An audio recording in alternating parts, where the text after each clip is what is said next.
Hello दोस्तों, नमस्कार। कैसे हैं आप सब? उम्मीद करता हूं दोस्तों आप अच्छे होंगे, स्वस्थ होंगे और अपनी पढ़ाई जारी रखे होंगे। दोस्तों, मैंने लाइन्स एंड एंगल की सभी प्रकार के टॉपिक करवा दिए हैं, जिस पर आधारित जो क्वेश्चंस थे वो भी करवाया हूं और उस पर कॉन्सेप्ट जो बन रहा था वो भी करवा दिया हूं। फिर भी दोस्तों एक कॉन्सेप्ट बच गया था जिस पर क्वेश्चन मैं करवाने वाला हूँ, आप आसानी से समझ पाएंगे। दोस्तों, अगर दोस्तों आप नए हैं, पहले पार्ट से आप देखिएगा, आपको बहुत कुछ नया मिलने वाला है। उम्मीद करता हूं कि आप जितना कोचिंग में पढ़ रहे होंगे फीस देकर, उतना यहाँ आप फ्री में पा जाएंगे। दोस्तों चलिए, पहला जो क्वेश्चन कॉन्सेप्ट बचा था उस पर देखते हैं। एक क्वेश्चन आता है, angle 1 plus angle 2 plus angle 3 plus angle 4 plus angle 5 equal क्या होगा? क्वेश्चन मार्क दे देता है। ठीक है, तो ऐसा आपको फिगर भी देता है। आप इसमें कैसे निकालेंगे इन सब का मान? यहाँ पर आपको पता है, एक त्रिभुज में अगर आपको तीनों मान दिया रहेगा तभी इसका मान माना जाएगा। ठीक है, यानी कि त्रिभुज के तीनों कोनों का मान जो होता है वो 180 डिग्री होता है। यहाँ पर देखेंगे, अगर यहाँ पर निकालेंगे तो यहाँ भी एक ही मान दिया गया है, दो नहीं है। यहाँ भी एक ही है, दो नहीं है। यहाँ भी वैसे, यहाँ भी वैसे, यहाँ भी वैसे। कहने का मतलब दोस्तों, आपको किसी एक त्रिभुज की तीनों कोनों का मान निकालना होगा। एक है, दो और निकालेंगे तो आप इसका मान निकाल पाएंगे। दोस्तों तो इसे कैसे निकालेंगे देखते हैं। सबसे पहले दोस्तों मैं आपको एक कॉन्सेप्ट बताया था, आप नए हैं तो पिछली क्लास देखिएगा, आपको बहुत कुछ नया मिलेगा। दोस्तों यहाँ पर देखेंगे, एक त्रिभुज था। ठीक है, त्रिभुज के तीनों कोनों का मान 180 डिग्री होता है दोस्तों, आपको पता है। ठीक है, उसके बाद दोस्तों एक बाह्य कोण बनता है। ठीक है, बाह्य कोण जो बनता है उसका एक कॉन्सेप्ट है दोस्तों कि अंदर के दोनों कोणों का योग पीछे के जो यहाँ पर कोण बनेगा त्रिभुज का, बाह्य कोण के जस्ट पीछे, इसके अपोजिट जो दोनों कोण होंगे उन दोनों कोणों के योग के बराबर बाह्य कोण हमारा होता है। दोस्तों तो इसी कॉन्सेप्ट के थ्रू देखते हैं इसको। ठीक है, सबसे पहले दोस्तों इसमें एक त्रिभुज लेंगे, जैसे कि यहाँ इस पर ऐसे मैं चिन्ह लगा दे रहा हूँ। यहाँ पर देख पाएंगे आप, ये एक अपने आप में त्रिभुज बन रहा है दोस्तों। ठीक है, ये एक त्रिभुज बन रहा है। इसमें देखेंगे दोस्तों तो एक मान ये दिया है, एक मान ये दिया है, ये नहीं दिया है। ठीक है, लेकिन दोस्तों आपको पता है त्रिभुज के तीनों कोणों का मान 180 डिग्री होता है और उसका बाह्य कोण अगर दिया है तो आप अगर इन दोनों का मान दिया है तो बाह्य कोण निकाल सकते हैं। यहाँ पर देखेंगे इसका बाह्य कोण यही है। जैसे ये त्रिभुज है तो इसका बाह्य कोण यहाँ पर है। ठीक, ऐसे ये एक त्रिभुज है तो इसका बाह्य कोण यहाँ पर ऐसे निकल रहा है, तो यहाँ से देख सकते हैं। ठीक है, अब यहाँ पर दोनों कोणों का योग बाह्य कोण के बराबर होता है, तो दोनों कोणों का योग कर लेते हैं। 5 3 8 होता है, तो बाह्य कोण के बराबर हो, यानी कि इस कोण का मान 8 होगा। अब दोस्तों आपको पता है एक कोण ये मिल गया, एक कोण ये मिल गया इस त्रिभुज में, अभी एक कोण बाकी है। ठीक है, अब देखेंगे अगला हम त्रिभुज खोजेंगे। इस त्रिभुज को कुछ इस तरह मैं डिनोट कर रहा हूँ, आप पहचान जाएंगे। यहाँ पर देखेंगे ये अपने आप में एक त्रिभुज बना रहा है। ठीक है, ये अपने आप में एक त्रिभुज बना रहा है। यहाँ पर देखेंगे दोस्तों तो इसका जो बाह्य कोण है ये है, ये ऐसे आया, ऐसे गया, ऐसे एक त्रिभुज बना जिसका बाह्य कोण यहाँ है। जैसे यहाँ एक ऐसे त्रिभुज बना जिसका बाह्य कोण यहाँ है, तो इसका बाह्य कोण यहाँ है। यहाँ है तो दोस्तों आपको पता है इसका भी मान दिया है, इसका भी मान दिया है, इन दोनों का सम बाह्य कोण के बराबर होगा, अर्थात 4 + 2 यहाँ पर 6 हो जाएगा दोस्तों। ठीक है, उम्मीद करता हूँ दोस्तों कि आपको समझ में आ गया होगा। ये वाला कॉन्सेप्ट आप पिछली क्लास में देखेंगे तो आप आसानी से लगा पाएंगे। अब दोस्तों आपको पता है इसे हम लिख सकते हैं 4 + 2, यानी कि एंगल 4 + एंगल 2 भी लिख सकते हैं, 6 की जगह पर लिख सकते हैं, क्योंकि इन्हीं दोनों को जोड़कर 6 लिखा मैंने।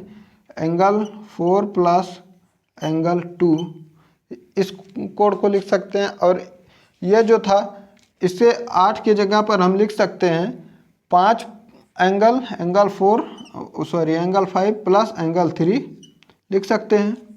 ठीक है, इन दोनों को जोड़कर ही 8 लिखा था, लेकिन अगर इसे अलग करेंगे तो 5 एंगल प्लस एंगल 3 आएगा। ठीक है, ऐसे ही एंगल 4 प्लस एंगल 2 आएगा। ठीक है, अब दोस्तों आपको पता है ज्ञात इसे करना है, तो यहाँ पर देखेंगे त्रिभुज के तीनों कोणों का मान 180 डिग्री होता है। 1 2 तीनों कोणों का मान निकल चुका है इसमें। तो यहाँ पर इसे अगर जोड़ेंगे तो यहाँ पर देखेंगे एंगल 1 प्लस एंगल 2 देखेंगे दोस्तों, एंगल 4 प्लस एंगल 2 है, तो इसे लिख सकते हैं एंगल 2 प्लस एंगल 4 लिख सकते हैं दोस्तों। क्यों? क्योंकि यहाँ पर देखेंगे इसे आपस में अदला बदली कर सकते हैं आप, प्लस है दोनों का। ठीक है, इसके बाद angle 5 plus angle 5 plus angle 3 लिख सकते हैं इक्वल 180 डिग्री लिख सकते हैं दोस्तों। ठीक, क्योंकि तीनों कोणों का मान 180 डिग्री होता है। अब आप देखेंगे इसे आरोही अवरोही क्रम में जो होता है उस फॉर्म में आप लिखेंगे जब इसे, तो आप लिख सकते हैं angle 1 plus angle 2 plus angle 3 plus angle 4 plus angle 5 equal 180 degree. यानी कि दोस्तों यहाँ पर इसी का मान तो निकालना था, angle 1 plus angle 2 plus angle 3 plus angle 4 plus angle 5 equal क्या होगा। तो यहाँ पर देखेंगे इसका जो मान आया है हमारा 180 डिग्री आया है, जो कि राइट आंसर है दोस्तों। इसमें दोस्तों इसी तरह खोजा जाता है। उम्मीद करता हूँ कि आप अब से खोज पाएंगे। दोस्तों अगला कॉन्सेप्ट देखेंगे यहाँ पर त्रिभुज के प्रकार, टाइप्स ऑफ ट्रायंगल। दोस्तों मैं भुजाओं के आधार पर जो त्रिभुज के प्रकार हैं 2-3 मैं वैसे बता दे रहा हूँ, लंबा चौड़ा डेफिनेशन नहीं दे रहा हूँ, केवल आपको चिन्हों के माध्यम से दोस्तों छोटे से छोटे शब्दों में समझा दे रहा हूँ। आप भूलेंगे नहीं, ये मेरी आपसे प्रॉमिस है दोस्तों। यहाँ पर देखेंगे भुजाओं के आधार पर यानी on the basis of sides त्रिभुज के प्रकार कितने होते हैं। पहला जो त्रिभुज है वो है इक्विलेटरल ट्रायंगल, समबाहु त्रिभुज। ठीक है, समबाहु त्रिभुज में दोस्तों आप नाम से ही समझ सकते हैं, सम मतलब समान, बाहु मतलब भुजा। समबाहु त्रिभुज यानी कि समान भुजा वाली त्रिभुज जो होती है उसे समबाहु त्रिभुज कहते हैं। यहाँ पर देखेंगे दोस्तों एक त्रिभुज है जिसमें ए बी और सी तीनों यानी कि त्रिभुज की भुजा हैं। इसमें होता क्या है कि इन तीनों भुजाएं जो होंगी वो आपस में समान होंगी, बराबर होंगी। देखेंगे यहाँ पर तो इसकी जो निशान लगाया है मैंने बराबर का लगाया है, यानी कि बराबर होंगी। ऐसा त्रिभुज जिसकी तीनों भुजाएं समान हो, बराबर हो, उसे हम इक्विलेटरल ट्रायंगल, समबाहु त्रिभुज कहेंगे। ठीक है, अब अगला देखेंगे जो टाइप है वो आइसोस्केलस ट्रायंगल यानी समद्विबाहु त्रिभुज। इसमें भी नाम से पता चल रहा है, सम मतलब समान, द्विबाहु मतलब दो भुजा त्रिभुज, यानी कि दो भुजाओं, ऐसा त्रिभुज जिसकी दो भुजाएं समान हो, हम उसे आइसोस्केलस ट्रायंगल, समद्विबाहु त्रिभुज कहेंगे। यहाँ पर देखेंगे दोस्तों ए बी सी एक त्रिभुज है जिसमें ए बी भुजा बराबर है भुजा ए सी के। ठीक है, तो इसे हम समद्विबाहु त्रिभुज बोलेंगे। यहाँ पर देखेंगे दोस्तों ए बी और ए सी बराबर होगा लेकिन बी सी बराबर नहीं होगा, बी सी ए सी या फिर ए बी के बराबर नहीं होगा, तब हम इसे आइसोस्केलस ट्रायंगल बोलेंगे दोस्तों। और ध्यान रहे दोस्तों, अगर कोई त्रिभुज में दो भुजा समान होती हैं, बराबर होती हैं, तो उन दोनों भुजाओं से जो बनने वाला कोण होता है वो भी आपस में बराबर होता है। जैसे कि ये एक भुजा है और ये एक भुजा है, दोनों आपस में बराबर हैं। इस भुजा से जो यहाँ कोण बन रहा है थीटा, इस भुजा से भी जो यहाँ कोण बन रहा है तो वो भी थीटा है, यानी कि दोनों थीटा है, आपस में बराबर है दोस्तों। ठीक है, इसे आप ध्यान रखेंगे। अगला दोस्तों देखेंगे स्केलिन ट्रायंगल यानी विषम बाहु त्रिभुज। विषम का मतलब आप समझ पा रहे हैं कि सम नहीं है, विषम है यानी कि समान नहीं है। ठीक है, जिसकी भुजा समान नहीं है, बाहु मतलब भुजा, विषम मतलब असमान, असमान भुजा वाले त्रिभुज को हम विषम बाहु त्रिभुज कहते हैं। यहाँ पर देखेंगे दोस्तों ए बी सी तीन कोण है, ठीक है। इसकी भुजा सी के सामने वाला स्मॉल सी और बी के सामने वाला स्मॉल बी और ए के सामने वाला स्मॉल ए इसकी भुजा है, ठीक है। यहाँ पर देखेंगे ना कोण समान होता है दोस्तों, ठीक है। यहाँ पर विषमबाहु त्रिभुज में ना कोण समान होता है आपस में और ना ही भुजा समान होता है, इसे भी ध्यान रखेंगे। यहाँ पर मैंने लिखा angle A does not equal to angle B does not equal to angle C, और यहाँ जो इसका भुजा है वो भी लिखा है मैंने A does not equal to B does not equal to C, ठीक है दोस्तों। उम्मीद करता हूँ कि आपको ये तीनों टाइप समझ में आ गए होंगे। तो मैंने लाइन्स एंड एंगल की सभी प्रकार के टॉपिक और उस पर आधारित जितने भी क्वेश्चंस थे मैंने करवाया हुआ है, आप उसे देख सकते हैं। और अगर आप नए हैं तो प्लीज़ इस चैनल के थ्रू आप मैथ पढ़ सकते हैं, आपको बहुत अच्छे से मैथ पढ़ाया जाएगा दोस्तों, विथ प्रूफ पढ़ाया जाएगा। और दोस्तों अगर आप नए हैं तो प्लीज़ वीडियो की क्वालिटी पर ना जाइएगा, आप अपने कंटेंट को देखिएगा, शायद आपको बहुत कुछ नया सीखने को मिलेगा। पूरे यूट्यूब पर आप खोज लीजिएगा, बहुत कम ही आपको मिलेगा दोस्तों चलते हैं अपने टॉपिक पर। आज देखते हैं दोस्तों कि त्रिभुज किसे कहते हैं और त्रिभुज के अंदर तीनों कोणों का मान 180 डिग्री होता है, इसे प्रूफ कैसे किया जाता है इसे देख लेते हैं दोस्तों। देखेंगे सबसे पहले कि त्रिभुज किसे कहते हैं। तीन भुजाओं से घिरी हुई समतल आकृति को त्रिभुज कहते हैं दोस्तों, ये इसका डेफिनेशन है। इसका एक डेफिनेशन और आप कर सकते हैं कि ऐसा कोई आकृति जिसके तीन शीर्ष हों और तीन भुजाएं हों उसे हम त्रिभुज कहते हैं दोस्तों, ठीक है। उम्मीद करता हूँ आपको त्रिभुज की डेफिनेशन जो है समझ में आ गया हो। इसमें तीन भुजाएं, इन तीनों को भुजा कहते हैं और शीर्ष तीनों को, इन तीनों को शीर्ष कहते हैं, ठीक है। तीन भुजाएं और तीन शीर्ष जिसमें होगी उसे हम त्रिभुज बोलेंगे दोस्तों। उसके बाद दोस्तों अब देखते हैं कि इसके तीनों कोणों का मान 180 डिग्री जो होता है वो कैसे होता है। इसे प्रूफ करने के लिए दोस्तों सबसे पहले मैं इस लाइन के पैरेलल एक लाइन खींच देता हूँ, ठीक है। इस लाइन के पैरेलल एक लाइन खींचा गया यानी कि समांतर है। तो आप दोस्तों अब इसमें कुछ देख पा रहे होंगे, अगर आप नए हैं तो प्लीज़ लाइन्स एंड एंगल की पहले क्लास देखिएगा, तब आपको बहुत कुछ नया सीखने को आएगा, अपने आप निकाल पाएंगे। यहाँ पर देखेंगे दोस्तों एक जेड आकृति बन रहा है यहाँ पर, ठीक है। यहाँ पर थोड़ा सा कुछ इस तरह से मैं दिखा दे रहा हूँ। यहाँ पर देखेंगे दोस्तों तो ये जेड आकृति बना हुआ है, ठीक है। जेड आकृति बना हुआ है तो दोस्तों आप इसमें देख पाएंगे कि इंटीरियर एंगल बन रहा है। कैसे? अगर यहाँ यक्स है तो यहाँ भी आपका यक्स बनेगा, ठीक है। अगर यहाँ आपकी कोण यक्स है तो यहाँ भी यक्स बनेगा इंटीरियर एंगल के थ्रू, ठीक है। मैंने लाइन्स एंड एंगल में बताया है, आप पढ़ लीजिएगा, आपको अपने आप आ जाएगा दोस्तों। उसके बाद दोस्तों यहाँ पर देखेंगे अगला स्टेप जो है कुछ इस तरह से देखेंगे तो एक जेड यहाँ भी बन रहा है, ठीक है, कुछ इस तरह के। यहाँ पर देखेंगे अगर y है तो इसके अपोजिट इस साइड में y आ जाएगा, इक्वल होगा दोनों। ये भी इंटीरियर एंगल है, जैसे ये इंटीरियर एंगल है वैसे ये भी इंटीरियर एंगल है, ठीक है।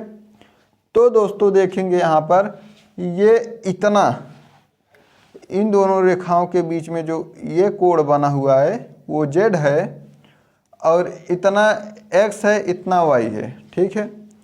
तो अगर हम तीनों को जोड़ लें x plus y plus z, चूँकि ये एंगल है इसलिए इसके सामने एंगल का निशान लगा देते हैं, ठीक है, इक्वल। अब यहाँ पर देखेंगे दोस्तों जब भी एक सीधी रेखा होती है तो उस पर एक ऐसे अगर ऋजु रेखा की तरह बन जाए, ठीक है, तो हम इसे 180 डिग्री बोलते हैं, 180 डिग्री बोलते हैं, ठीक है। ठीक वैसे ही यहाँ एक रेखा है सीधी, इसके नीचे अगर इतना ये तीनों को मिला देंगे तो क्या ये ऐसे बन जाएगा। इसका मतलब ये भी 180 डिग्री बन गया है। ठीक है, अगर 180 डिग्री बन गया है तो इन तीनों का योग 180 डिग्री हो गया कि नहीं। यही हमें प्रूफ करना था दोस्तों कि त्रिभुज के तीनों कोणों का मान 180 डिग्री होता है। तो कैसे होता है, जैसा कि मैंने आपको बताया एक पैरेलल लाइन के थ्रू, इस लाइन के पैरेलल एक लाइन खींचकर बताया कि कैसे त्रिभुज के तीनों कोणों का मान आपका 180 डिग्री होता है। तीनों कोणों का मान यहाँ पर x है, यहाँ पर y है और यहाँ पर z है। ठीक है, तीनों कोणों का मान 180 डिग्री आया है कि नहीं।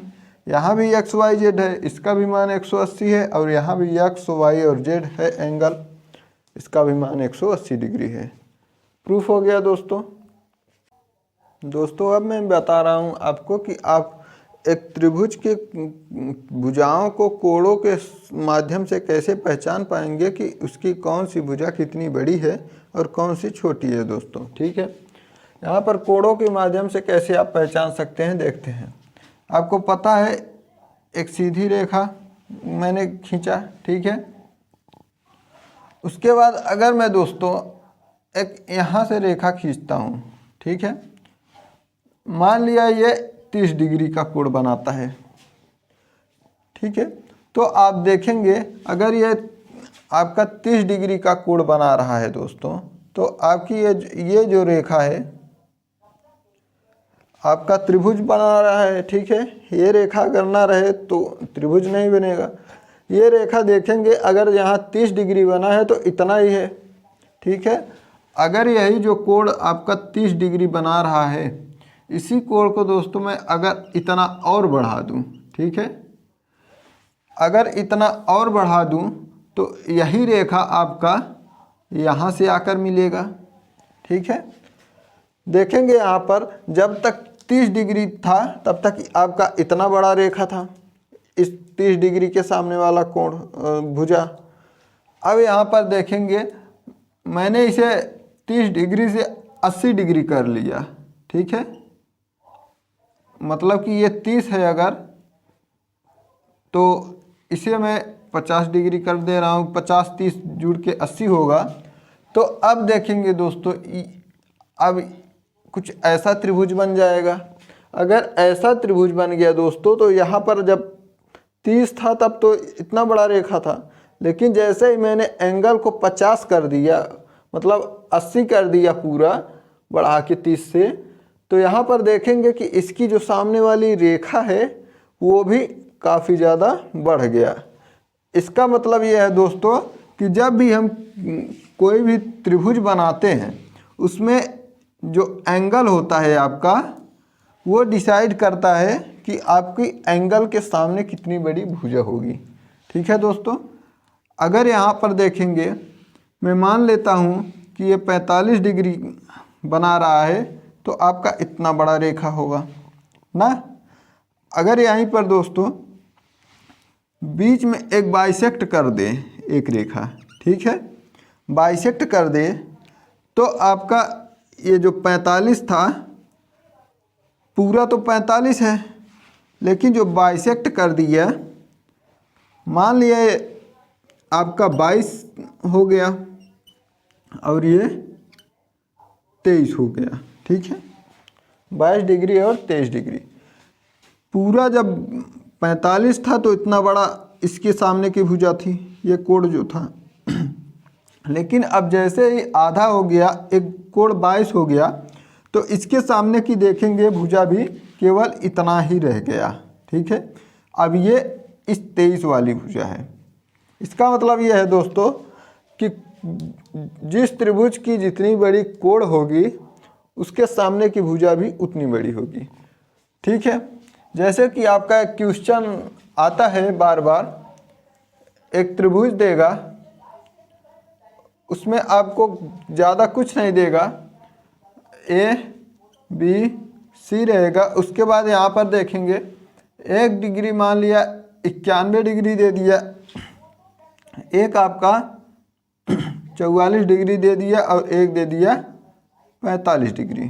ठीक है, तीनों का योग जो है होना चाहिए 180 डिग्री।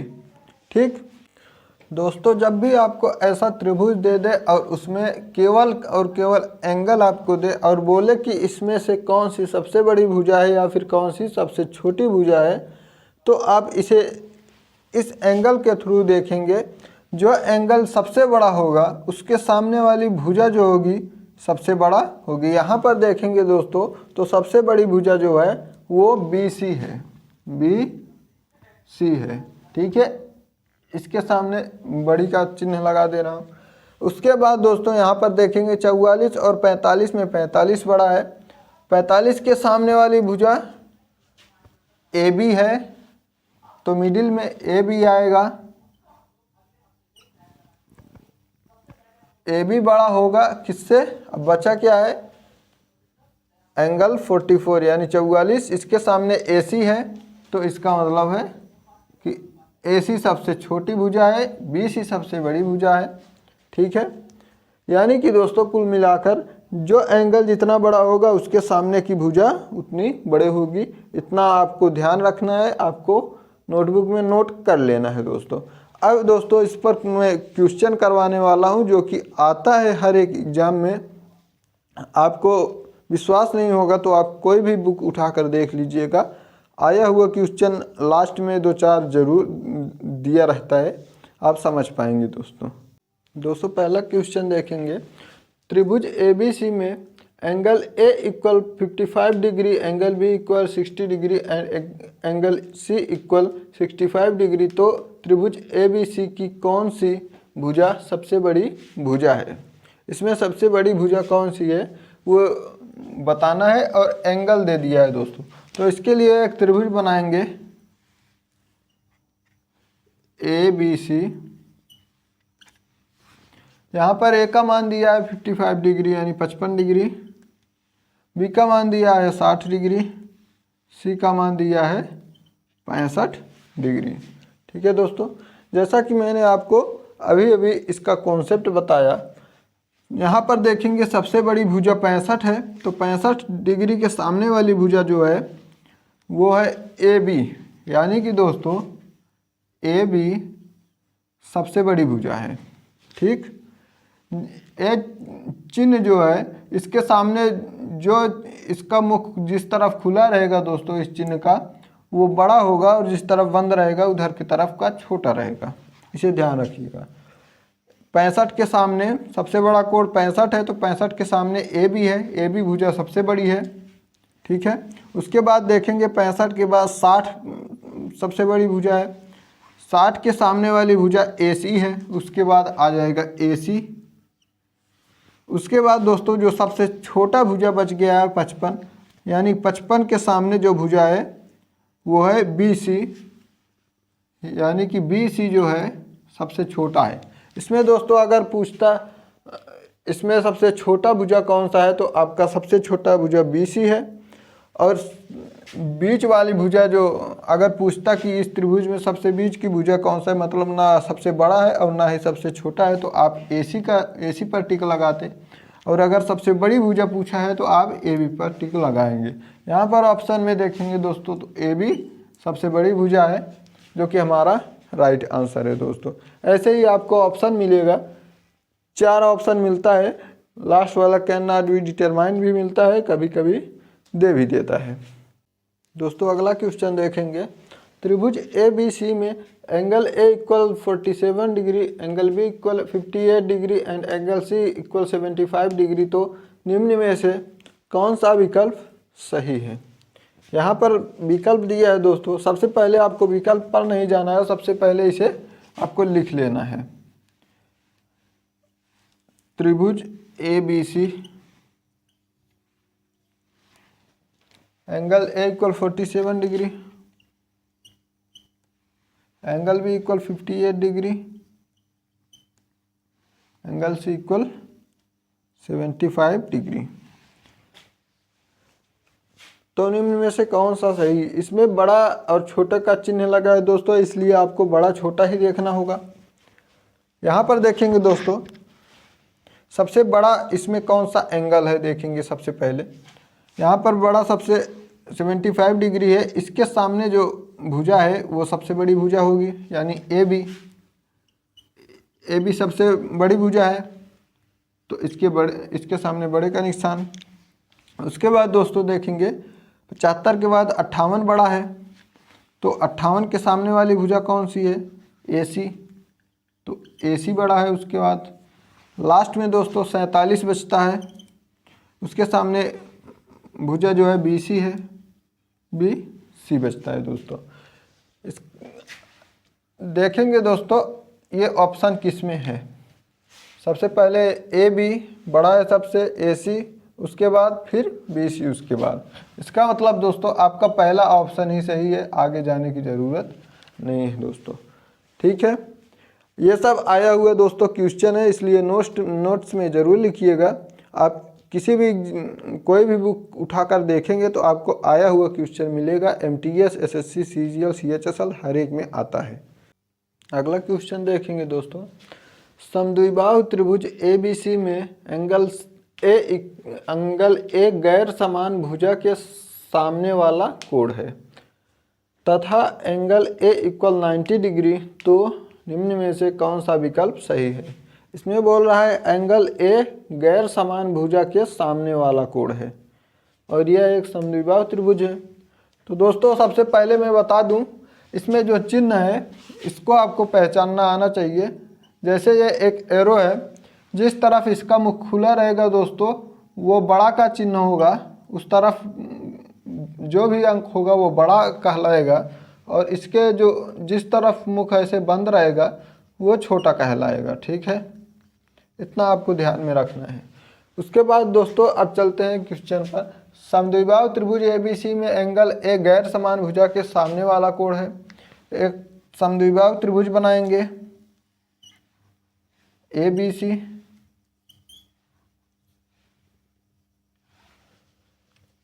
अब बोल रहा है एंगल A गैर समान भुजा के सामने वाला भुजा है। मान लिया कि ये दोनों भुजा आपस में समान है, तो गैर समान कौन सा है, ये है, यानी कि ये इन दोनों के समान नहीं है। ये दोनों समान है तभी समद्विबाहु हुआ। तो बोल रहा है गैर समान भुजा के सामने वाला कोण। अगर गैर समान भुजा ये है तो इसके सामने वाला कोण कौन सा है, इसके सामने वाला कोण A है। ठीक है, एंगल A है, इसलिए यहाँ पर बोल रहा है एंगल A गैर समान भुजा के सामने है, तो गैर समान भुजा ये माना तो इसके सामने A लिख दिया पहले से। बोल रहा है एंगल A = 90 डिग्री, यहाँ मान लिया मैं 90 डिग्री है एंगल A इक्वल। ठीक है, तो निम्न में से कौन सा विकल्प सही है। इसमें विकल्प दिया है तो सबसे पहले देखेंगे दोस्तों, क्योंकि अगर ये दोस्तों 90 डिग्री है तो ये दोनों कोण पहले कितना होगा, तो आप कहेंगे 45 डिग्री ये भी होगा, 45 डिग्री ये भी होगा, क्योंकि एक त्रिभुज के तीनों कोणों का मान 180 होता है। अगर ये 90 है तो ये दोनों 45 है आपका। तो बोल रहा है इसमें सबसे पहले तो हम निकाल लेते हैं डायरेक्ट कि सबसे बड़ा भुजा कौन सा है, छोटा भुजा का कौन सा है। यहाँ पर देखेंगे सबसे बड़ा कोण अगर 90 डिग्री है तो इसके सामने वाला जो भुजा होगा सबसे बड़ा होगा, यानी BC सबसे बड़ा है। उसके बाद दोस्तों ये दोनों बराबर भुजा हैं, इसका मतलब ये है BC बड़ा है और AB बराबर है AC के। ओके, दोनों का एंगल समान है तो भुजा भी समान है, और भुजा समान है तो एंगल समान है। ठीक है, तो यहाँ पर ऑप्शन में देखेंगे BC बड़ा है, BC यहाँ पर बड़ा है AB से, तो AB है, ये भी सही है। BC बड़ा है, BC इसमें भी बड़ा है AC से, AC यहाँ पर है, AB AC बराबर है तो ये भी सही है।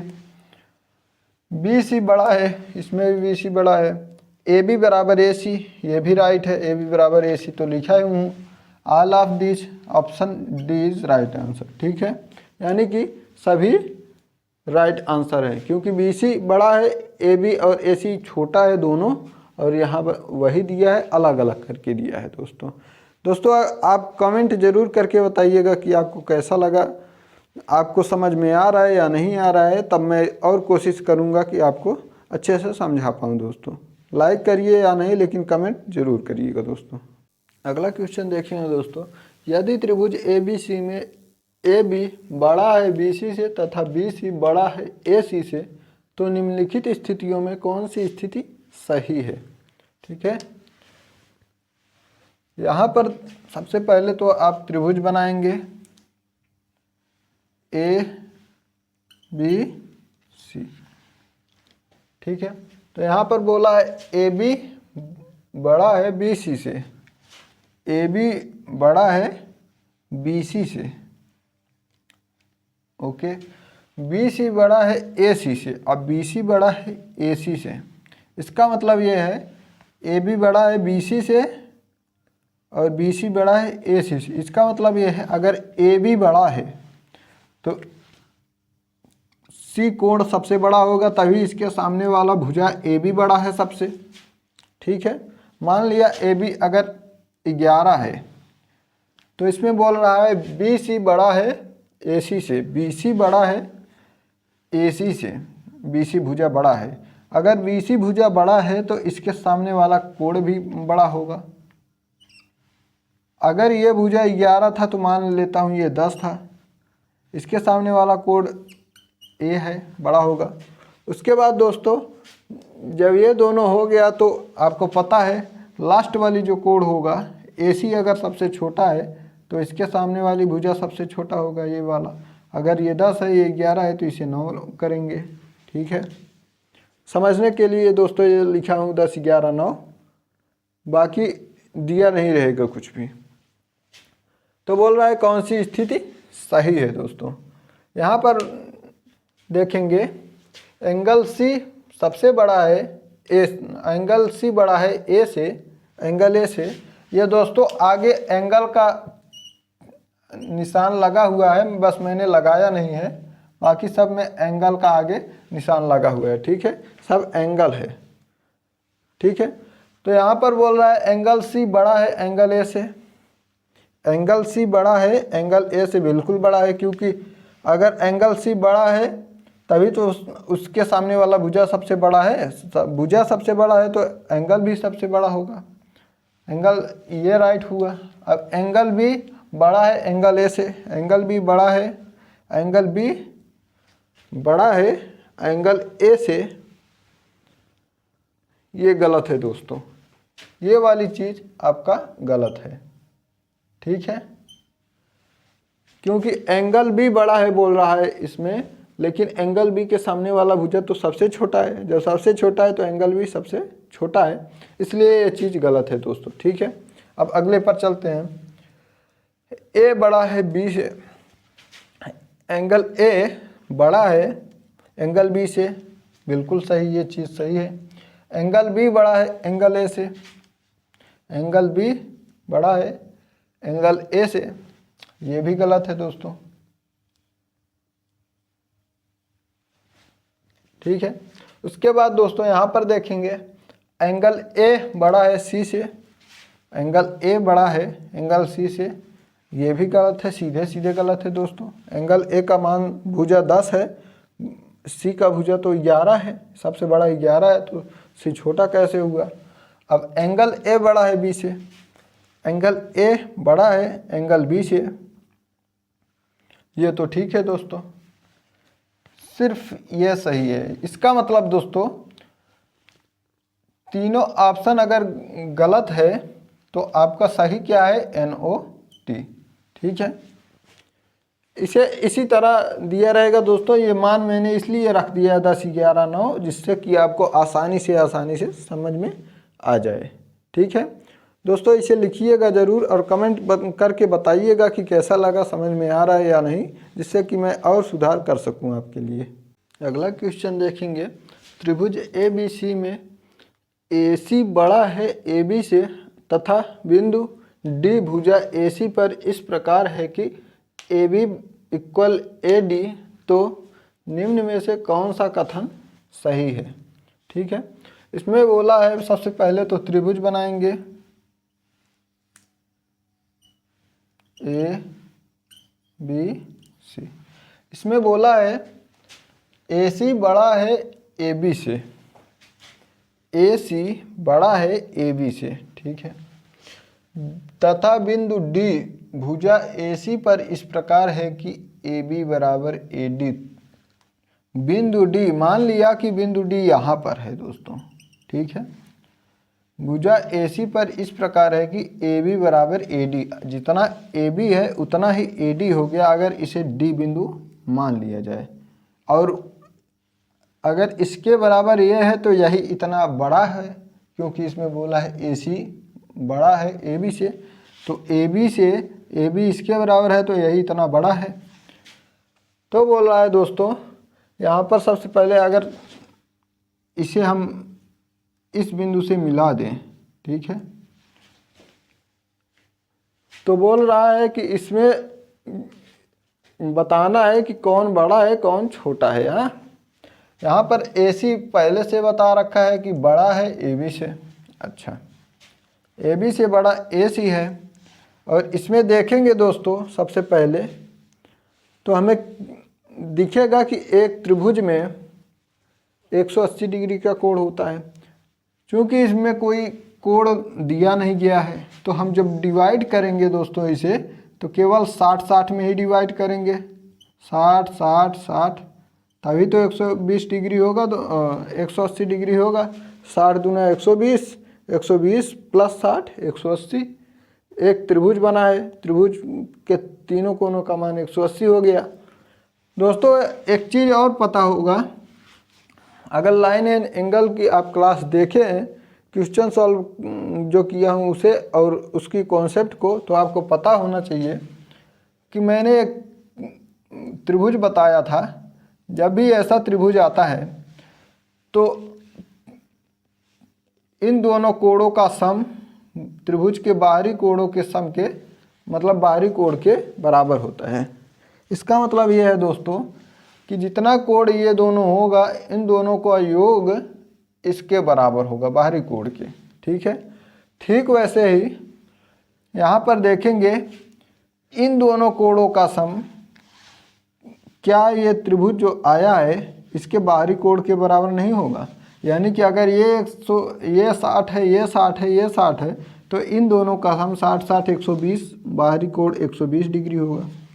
अगर दोस्तों 120 डिग्री होगा तो इसमें बाहरी कोण अगर 120 डिग्री है तो इसका मतलब ये है कि 90 डिग्री राइट एंगल ट्रायंगल होता है, 90 से कम एक्यूट ट्रायंगल होता है, और 90 से अधिक जो होता है ऑब्स्यूट ट्रायंगल होता है दोस्तों, ठीक है। तो इसका मतलब ये है कि ये 90 से अधिक है बाहरी कोण, और इसमें बोला है कौन किसके बराबर है या बड़ा है। BC equal BD, BC equal है BD के, नहीं ये तो नहीं है, BC इक्वल नहीं है BD के, BC छोटा है BD से, BC छोटा है BD से, ये भी नहीं डिटरमाइन हुआ। BC बड़ा है BD से, BC बड़ा है BD से, बिल्कुल डिटरमाइन हुआ। क्यों? क्योंकि दोस्तों आपको पता है अगर इस एंगल का मान 120 डिग्री है तो इस त्रिभुज में तीनों कोणों का मान 180 होगा, जिसमें 120 डिग्री अगर यही हो गया तो ये दोनों जो होगा 40-40 डिग्री होगा, सॉरी 40-40 नहीं 30-30 डिग्री होगा, तभी तो 60 डिग्री होगा। 120 में 60 डिग्री जोड़ेंगे तो 180 होगा। अगर ये दोनों 30-30 डिग्री होगा दोस्तों और ये 120 होगा, तो मैंने बताया हुआ है कि जो कोण होता है उसके सामने वाला भुजा, अगर कोण बड़ा है तो सामने वाला भुजा भी बड़ा होगा। अगर 120 डिग्री कोण सबसे बड़ा है तो इसके सामने वाला भुजा जो BC है सबसे बड़ा होगा। और इसमें दिया है BC बड़ा है BD से, BC बड़ा है BD से, बिल्कुल बड़ा है क्योंकि ये तो 30 ही है, इसके सामने वाला छोटा ही होगा, तो ये बड़ा है। इसका मतलब ये है दोस्तों सॉरी BC बड़ा है BD से, ये हमारा राइट आंसर है दोस्तों, ठीक है। उम्मीद करता हूँ दोस्तों आप समझ गए होंगे, सभी टाइप को मैं कवर कर रहा हूँ। अगला क्वेश्चन देखेंगे दोस्तों, समद्विबाहु त्रिभुज ABC में AB बराबर AC और एंगल A इक्वल 65 डिग्री है, तो इसमें से कौन सा सही है वो बताना है दोस्तों। इसके लिए दोस्तों सबसे पहले तो एक त्रिभुज बनाते हैं। सबसे पहले त्रिभुज ही बनाना होता है दोस्तों, इससे आसान हो जाता है बिल्कुल।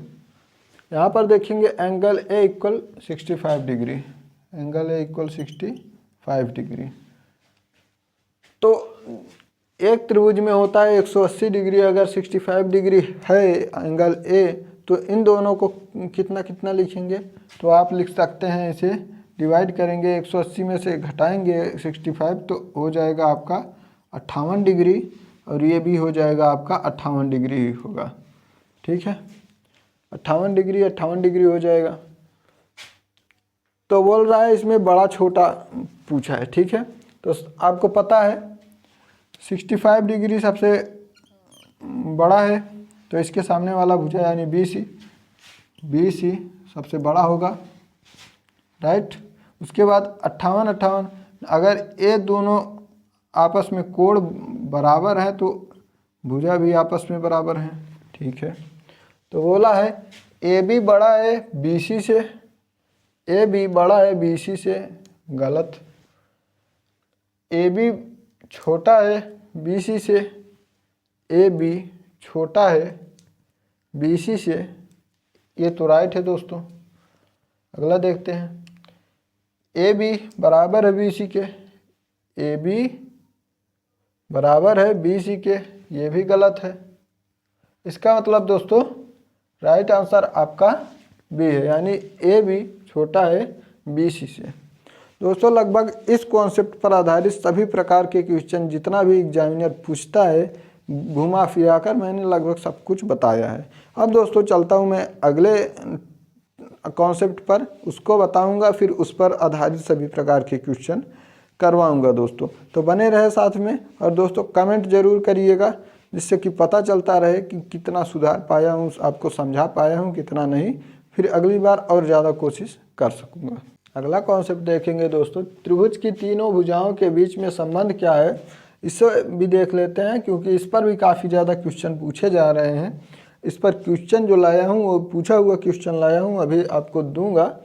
देखेंगे यहाँ पर दोस्तों, मैं इंग्लिश में जो लिखा हुआ एंगल का नाम उसे मैं हिंदी में बोल दूंगा, आप हिंदी में भी लिख लीजिएगा। अक्यूट एंगल ट्रायंगल न्यून कोण त्रिभुज। ठीक है, न्यून कोण त्रिभुज में दोस्तों अक्यूट एंगल ट्रायंगल में सबसे बड़ी भुजा का वर्ग अन्य दोनों छोटी भुजाओं के वर्गों के योग से छोटा होगा। मतलब जो अक्यूट एंगल ट्रायंगल में सबसे बड़ी भुजा होगी त्रिभुज की, वो अन्य दोनों छोटी भुजाओं के वर्गों के योग से छोटा होगा। जैसे कि यहाँ त्रिभुज ABC में एंगल C जो है ये सबसे बड़ी है, इसके सामने की भुजा जो है ये बड़ी है, इसलिए ये यहाँ पर इसका जो वर्ग होगा अन्य दोनों छोटी भुजाओं के वर्गों के योग से छोटा होगा। यानी कि इन दोनों छोटी भुजाओं के वर्ग जो हैं ये बड़े होंगे, और एंगल C का स्क्वायर जो होगा, जो बड़ी भुजा है उसका स्क्वायर छोटा होगा, उसे हम अक्यूट एंगल ट्रायंगल बोलेंगे। अर्थात दो छोटे भुजाओं के वर्गों का योग हमेशा तीसरी बड़ी वाली भुजा के वर्ग से बड़ा होगा, तब हम उसे अक्यूट एंगल ट्रायंगल बोलेंगे। यानी कि बड़ी वाली भुजा का जो वर्ग होगा हमेशा छोटा होगा अन्य दोनों छोटी भुजाओं के वर्गों के योग से, तो हम उसे अक्यूट एंगल ट्रायंगल न्यून कोण त्रिभुज बोलेंगे दोस्तों। ठीक है, इस संबंध को आप लिखेंगे। अगला है दोस्तों राइट एंगल ट्रायंगल समकोण त्रिभुज। समकोण त्रिभुज में सबसे जो बड़ी भुजा होगी उसका वर्ग अन्य दोनों छोटी भुजाओं के वर्गों के योग के बराबर होता है, ना बड़ा होगा ना छोटा होगा। ध्यान रहे कि एक समकोण त्रिभुज में सबसे बड़ी भुजा का जो वर्ग होगा अन्य दोनों छोटी भुजाओं के वर्ग के योग के बराबर होगा, तब हम उसे समकोण त्रिभुज हमेशा बोलेंगे। ठीक है, तीसरा है दोस्तों ऑब्ट्यूस एंगल ट्रायंगल, मतलब अधिक कोण त्रिभुज। अधिक कोण त्रिभुज इस फार्मूले से कैसे पहचानेंगे दोस्तों, देखेंगे कि इसमें अधिक कोण त्रिभुज में सबसे बड़ी भुजा का जो वर्ग होगा वो अन्य दोनों छोटी भुजाओं के वर्गों के योग से बड़ा होगा। यानी कि जो सबसे बड़ी भुजा होगी दोस्तों अधिक कोण में उसका वर्ग हमेशा बड़ा होगा अन्य दोनों छोटी भुजाओं के वर्गों के योग से। ठीक है, एक बार रिवाइज कर दे रहा हूँ दोस्तों। अक्यूट एंगल ट्रायंगल न्यून कोण त्रिभुज में सबसे बड़ी भुजा का जो वर्ग होगा वो अन्य दोनों छोटी भुजाओं के वर्गों के योग से छोटा होगा, जैसा कि आपको चिन्ह के थ्रू बताया हूँ।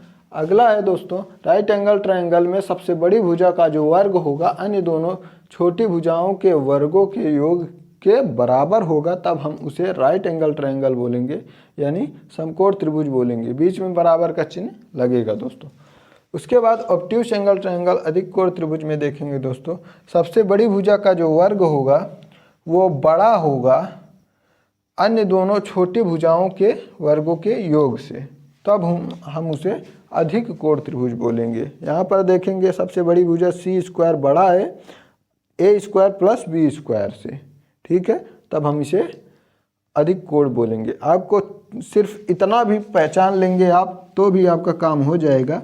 सी स्क्वायर को एक चीज़ बड़ा है अन्य दोनों के योग से, जब इस चिन्हांक के थ्रू देखेंगे ये बड़ा रहेगा अकेला तो आप इसे ऑब्ट्यूस बोलेंगे, और जब ये जो अकेला है इसमें बराबर का चिन्ह लगा रहेगा तो आप राइट एंगल ट्रायंगल यानी समकोण त्रिभुज बोलेंगे। और जब इसमें देखेंगे इस तरफ चिन्ह रहेगा उल्टा, यानी कि इसे छोटा बताया गया रहेगा, तो वो हमेशा आपका न्यून कोण रहेगा दोस्तों। अब इस पर क्वेश्चन देखेंगे। पहला क्वेश्चन देखेंगे दोस्तों, किसी त्रिभुज के कोणों का अनुपात 3:4:8 है। यह एक त्रिभुज है, मतलब कि यह एक त्रिभुज है, कैसा त्रिभुज है ये बताना है, इसका मतलब है। ठीक है, किसी त्रिभुज के कोणों का अनुपात 3:4:8 है, तो यह एक त्रिभुज है, लेकिन कैसा। ठीक है, ये दोस्तों आया हुआ क्वेश्चन है, ऐसा ही एज इट इज आपको देखने को मिलेगा एग्जाम में। यहाँ पर सबसे पहले एक त्रिभुज बनाएंगे। ठीक है, आपको पता है एक त्रिभुज के तीनों कोणों का मान 180 डिग्री होता है। ठीक है, और यहाँ पर तीनों कोणों का मान दिया है रेशियो में, जो दिया है 3:4:8 दिया है। अगर दोस्तों इन तीनों को जोड़ ले तो 8 4 12 3 15, यानी कि 15 बराबर 180 डिग्री, क्योंकि 180 डिग्री तीनों कोणों का मान होता है और तीनों कोणों का मान इधर रेशियो में जो दिया है 15 दिया है। तो एक का मान अगर निकालना चाहे दोस्तों तो ये 15 इधर आकर बटे में हो जाएगा, 180 डिग्री बटे 15, यानी कि 15 1 15 3 15 दूना 30, 12 डिग्री। एक का मान जब दोस्तों 12 डिग्री है तो मैंने जो आपको कॉन्सेप्ट अभी बताया, चाहे अक्यूट ट्रायंगल हो, चाहे ऑब्ट्यूस ट्रायंगल हो या फिर राइट एंगल ट्रायंगल हो, हर एक में मैंने बताया कि बड़ा जो त्रिभुज का सबसे बड़ा भुजा है उसके थ्रू पहचान बताया। इसलिए दोस्तों अगर एक का मान 12 डिग्री है तो इसमें त्रिभुज का जो तीनों मान दिया गया है सबसे बड़ा रेशियो किसका है, 8 का है। तो अब 8 में मल्टीप्लाई करेंगे तो 12 × 8 = 12 × 8 = 96 डिग्री। 96 डिग्री आया ना दोस्तों। जब मान 96 डिग्री है तो ये कौन सा ट्रायंगल हुआ, ये हुआ ऑब्ट्यूस ट्रायंगल यानी अधिक कोण त्रिभुज, क्योंकि 90 डिग्री राइट एंगल ट्रायंगल होता है, समकोण त्रिभुज होता है। ये 90 से अधिक है, 96 है, इसलिए इसे अधिक कोण त्रिभुज कहेंगे। ठीक है, ये हमारा राइट आंसर है, अधिक कोण त्रिभुज।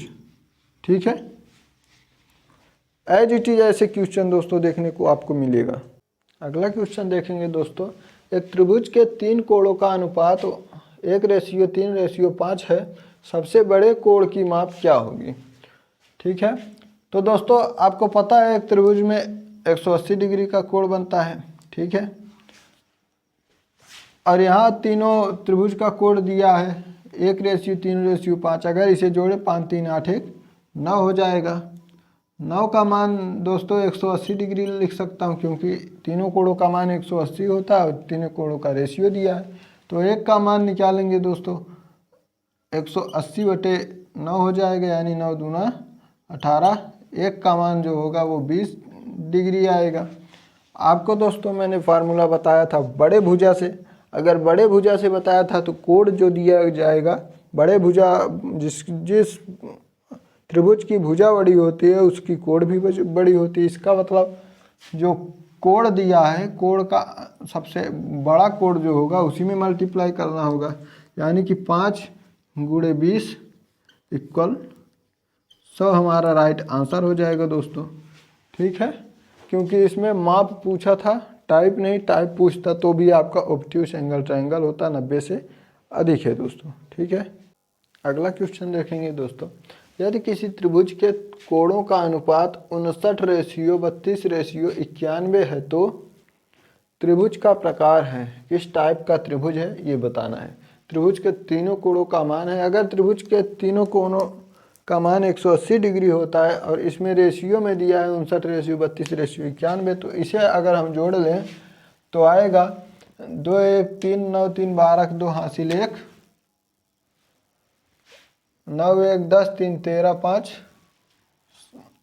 18 182 आ जाएगा। 182 का मान दोस्तों 180 है, क्योंकि त्रिभुज के तीनों कोणों का मान 180 डिग्री होता है और तीनों कोणों का रेशियो दे रखा है। अगर एक का मान दोस्तों निकालना हो तो हम इसे लिख सकते हैं 180/182 लिख सकते हैं। उसके बाद दोस्तों मैंने बताया था कि सबसे बड़ी भुजा जो होती है उसी से मल्टीप्लाई करके आप पहचान सकते हैं कि कौन सा त्रिभुज है, क्योंकि फार्मूला जो मैंने अभी बताया, कॉन्सेप्ट जो बताया था acute angle triangle, right angle triangle का, वो सब बताया था, सबसे बड़ी भुजा को लेकर बताया था। इसलिए सबसे बड़ी भुजा इसमें 91 है, तो 91 का मान ज्ञात करना है तो यही मल्टीप्लाई कर देंगे। यहाँ से 91 दूना 182 होता है, कट गया। अब 2 से काटेंगे 180 को तो आ जाएगा 90 डिग्री। ठीक है, जो कि हमारा मान अगर 90 डिग्री है तो इसे हम राइट एंगल ट्रायंगल बोलेंगे, राइट एंगल ट्रायंगल, जो कि हमारा राइट आंसर होगा दोस्तों। त्रिभुज का प्रकार ही तो पूछा था, तो राइट एंगल ट्रायंगल ही होगा टाइप में। अगला क्वेश्चन देखेंगे दोस्तों। यदि किसी त्रिभुज के कोणों का अनुपात 18:31:43 है तो त्रिभुज का प्रकार है, यानी त्रिभुज का प्रकार कौन सा है ये बताना है दोस्तों। तो आपको पता है दोस्तों त्रिभुज के तीनों कोणों का मान 180 डिग्री होता है और इसमें तीनों कोणों का मान रेशियो में दे रखा है। इसे जोड़ेंगे दोस्तों तो 3 1 4 8 4 12 2 हासिल 1 4 3 7 1 8 1 9, यानी कि 92 = 180 डिग्री होगा। ठीक है, क्योंकि तीनों कोणों का मान है, वो रेशियो है तीनों कोणों का। तो एक का मान कितना होगा दोस्तों, यहाँ पर 180 डिग्री बटे 92 हो जाएगा। यहाँ पर काटेंगे दोस्तों तो आपको पता है अगर यहाँ 92 की जगह 90 होता तो 2 बार में कट जाता, हमारा आंसर 2 आता। लेकिन यहाँ पर 92 है तो 2 नहीं आकर 2 से थोड़ा कम आएगा। ठीक है, ये कटेगा जब तो 2 से थोड़ा कम आएगा सॉरी, यहाँ 2 से थोड़ा कम आएगा। जब 2 से थोड़ा कम आएगा तो यहाँ पर पूछा त्रिभुज का प्रकार। यहाँ पर दोस्तों माप नहीं पूछा है कि इसका मान राइट निकालना है, प्रकार पूछा है कि कौन सा त्रिभुज है ये, इसलिए इसे ऐसे ही मान लेते हैं 2 से थोड़ा कम है। अब दोस्तों जब एक का मान ये है तो हमें सबसे बड़ी भुजा का मान निकालना होता है। सबसे बड़ी भुजा निकालने के लिए सबसे बड़ी भुजा से मल्टीप्लाई करेंगे रेशियो से। यहाँ पर 43 है, मल्टीप्लाई 43 कर देंगे दोस्तों तो हमारा आएगा जो 86 आएगा। ठीक है, हमारा जो मान आएगा वो 86 आएगा। आपको पता है 2 से कम था इसलिए 86 से कुछ कम ही होगा, लेकिन दोस्तों यहाँ पर टाइप पूछा है तो आपको पता है अगर 90 डिग्री से कोई कम है तो न्यून कोण होता है, अर्थात अक्यूट ट्रायंगल होता है। यानी कि अगर ये 86 डिग्री है तो ये हमारा एक्यूट ट्रायंगल है। हमारा राइट आंसर जो है वो एक्यूट ट्रायंगल है, एक्यूट ट्रायंगल। ठीक है दोस्तों, आप कितना स्कोर कर पाए आप कमेंट बॉक्स में बताइएगा। और उम्मीद करता हूँ मेरा द्वारा बताया गया सभी टाइप आपको अच्छे से समझ में आया होगा। दोस्तों इसी पर बेस्ड अगला क्वेश्चन जो होगा वो इंटीजर पर होगा, यानी पूर्णांकों पर आधारित होगा। अगले क्लास में इसी के आगे क्वेश्चन करवाऊंगा दोस्तों, इसलिए आशा करूंगा कि आप जुड़ेंगे और अच्छे से अपनी पढ़ाई कर पाएंगे। दोस्तों उम्मीद करता हूं कि आपको समझ में आया होगा। दोस्तों अगर समझ में आया है दोस्तों तो कमेंट करके बताइएगा कैसा लगा, जिससे कि मैं आगे सुधार कर सकूं। और नमस्कार, धन्यवाद दोस्तों।